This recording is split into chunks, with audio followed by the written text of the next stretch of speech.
The frozen Russian ASSETS debate. What's really at stake? The debate over using frozen Russian assets to support Ukraine is heating up, and the implications are enormous. Let's break it down clearly. Right now, Western nations have frozen about 274 billion euros in Russian state assets. Of this, roughly 185 billion euros sits at Euroclear in Belgium. But here's the catch.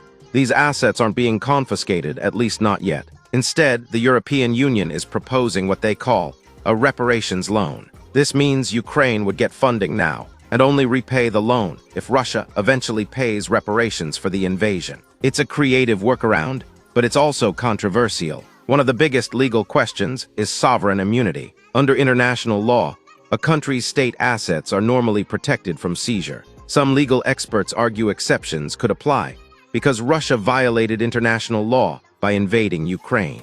Others warn that breaking this principle opens the door to dangerous precedents. Then there's the issue of countermeasures. Some believe the EU could justify confiscating Russian assets as a tool to pressure Russia into complying with international law. But critics point out something important. Countermeasures must be temporary and reversible. Confiscating assets permanently, that's neither. Now let's talk about the potential fallout. Financial stability concerns are huge. Opponents warn that if Europe starts seizing sovereign assets, countries around the world may pull their reserves from European banks, worried that their own money could be next. This could even weaken the euros, standing as a global reserve currency. There are also legal and geopolitical risks. Belgian officials have already warned that full confiscation could violate core principles of international law. And Russia has hinted that such a move could be considered an act of war under international law. Beyond legality and politics, this would set a global precedent. Nothing of this scale has ever been attempted.